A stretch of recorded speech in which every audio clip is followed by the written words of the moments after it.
Studio 23, going back to Trishka Echeverry's report from FEU. This is what we already saw actually from last year when we saw all of those youngsters, those freshies, come in for FEU. You knew that Coach Ness had, a plan in mind for all of the girls. As you see, Basas there, again, her reaction with the shoulder, which I've seen twice already here in the tournament. Yeah, so may ganun talaga eh. May mga long-term plan. Yeah. Coach Ness is known for that. He's really known for that. Actually, he's one of the coaches na alam ko na he doesn't really care if the team wins now. Yes. But ang importante sa kanya, he's planting the seed. Yun yung ano niya eh. Yun yung isa sa mga styles niya eh. Yep, and if they make it to the Final Four, and it's going to be tough, but if they do, I suppose they're ahead of schedule with a bunch of second-year players making it to the Final Four. That in itself is an achievement. All right, let's talk about UE with Tiff Atendido. I was able to chat with Lady Warriors senior Skite Rosale, Ga Caballero, and Team Captain Don Dizon. Now, Team Captain Don Dizon told me na gusto lang daw niyang maglaro ng maayos at sundin yung instructions ni Coach. And she's looking forward to working after graduation. Meanwhile, Ga Caballero says she's sad and happy all together. Sad for playing her final game, but happy because she's already graduating. But she's looking forward to taking her master's degree in international studies, but still playing volleyball, pero in Cebu naman. Lastly, a woman of few words, Skite Rosale, shared she's playing this game for the team, but looks forward to next season and said, lumalakas naman na yung team, so good luck to them next season. But after graduating, interestingly, she's still unsure if she'd be enlisting for the Army. Now, the three ladies dedicate their games this afternoon to their families, especially their parents. Now, speaking of parents, Coach Boy Dalasan wants to greet his mom, Mrs. Maria Dalasan, a very happy birthday. For reminders for this third set, Coach Boy wants a change in their atmosphere. I want this game to be memorable, but not like this, hoping that being frank to his players will shake the ladies up and snag at least one set. Women Well, that's Coach Boy for you. Thank you, Tiff. Calling it as it is with a very emotional time, I'm sure, for Caballero, Rosale and Dizon, potentially, as Tiff said, playing their final set if they don't win this set. And, well, a little bit signs of disorientation from the Lady Warriors. And you can see almost everybody panting there inside the court. It's got to be a tough time, especially if you love the sport that you're playing. But that's the story of collegiate sports in general. You enjoy that time that you're there because you can't go back to it anymore. That's true. And you make the most out of it. If it's 4 years, 5 years, or in some cases 2 years, depending on your collegiate situation. But most people I know really stretch it out up to the last minute that they can. Vargas off the block. And Vargas, there's Caballero on your screens. Going back to Cebu, okay. Picking up her masters and then playing volleyball in Cebu. That's Dizon. Kasama si Dawis na bumalik lamang this year after taking her leave of absence. So that's the story. In contrast to FEU, they already lost Morada, who's now working. Was decided to leave the team, and they parted amicably with FEU. And now an intact team and an exciting team to look at. And I was talking about this with Ian, Ivy. Even individually, when you look at the rookies that we've had this year in the UAP, what an exciting 2-3 years to come for the UAP volleyball as FEU is in the league. Definitely. And you know, what's the beauty of these is that you see the rookie the first time that they play, and then as every season progresses, you can also see the progression. Track the progression. You can also see how they improve, you know, not just in their physique, but also in the level skills, of playing. Yes. As we have seen with FEU as a team. You see them individually and as a team. Vargas, Rojas, C, you know, these youngsters.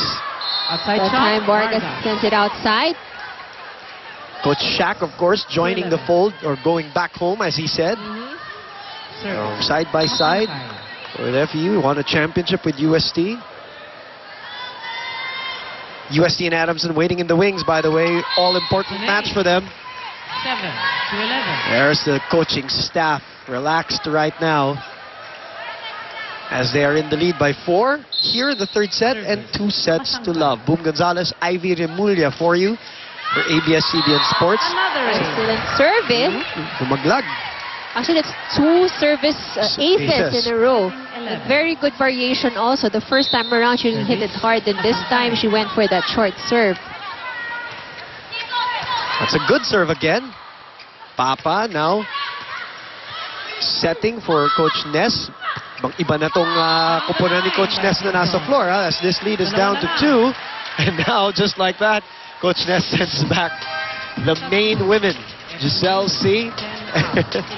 But you know, this also goes to show that how much respect Coach Ness has for Yeah. the Lady Warriors. Kasi ibig sabihin nun na alam niya na that the Lady Warriors are also capable of making things difficult. So naninigurado na siya ngayon pa lang. Ayaw na niya paabutin pa ng Oo. pang-apat na set na maging mangumpiyansa pa. Dahil Right. alam na alam naman niyang pwedeng humabol, katulad nung ginawa nila against Ateneo. Paron. Off the block. Good save. That's Mary Rose Baniel. Agno again digging. Vargas putting power behind it, and she puts it away for a 3-point lead, 12-9. Timeout here. Let's listen to Coach Boy Dalistan.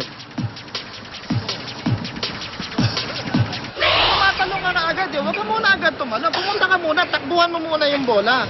Naintindihan mo, talong ka ng talon eh. Wala namang silbi eh.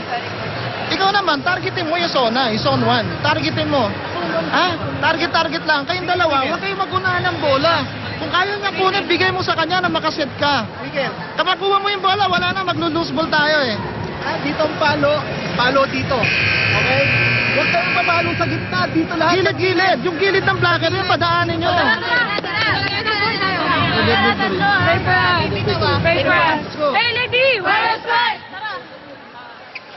We're also greeting people who are watching the replays on Ball Sky Cable Channel 34. And some people telling me that they're watching online, live streaming through UAPsports.tv. Number 8, Sam. Habol, nasa Singapore na, pero nanonood pa. Maraming salamat. We appreciate it, and I'm sure the girls appreciate you guys watching their favorite sport, the sport of volleyball. Shouts at the net. Lead is 3 for FEU. Down to 3. Oh, Giselle C. pulling a fast one. Finds the hole. 13. Changing it up a bit to surprise UE there. And of course, the plan worked perfectly. Service. Dawson. Another service error for the Lady Tamaraws. That's Dawson, 10 to 13. Samantha Dawson. With the error, she was the one who replaced Majorie Rojas in the starting 6. Lady Warriors. They did quite a good job at it as well. Rosale. Sends it outside. Coach Boy. That got Coach Boy off his seat. Well, I guess at this point, Coach really just wants flawless volleyball. You know, no errors, at least not for them to contribute on the errors. If FU makes the point, then I guess it's fine, but not for them to give FU the point. Dawis. That was a good attack. An even better one Basa. from Off the hand Eastern mark. Visayas State University standout To 10. from Tacloban. Si Maymay Basas. Getting better and better every game. That's true. And you know, she can also give out those powerful hits that you would not think that from with her her frame. You're right. And when we saw her, Side shot. her first Plus few 1. attacks early in the season, it looked 11 really... to 15. Well, 2 things that I saw. She looked very shy on the court. Uh-huh. And she also looked Cristia like Parawan. she needed a little strength in that body. But wow, you know, in the course of 1 round, nagkaroon ng power. Yeah. And probably it's partly confidence din, ano? Yeah. Some technical time. May kumpiyansa na siya. Talking about Maymay Basas, lamang po ang kanyang kupunan, 16-11. Magbabalik po ang UAP.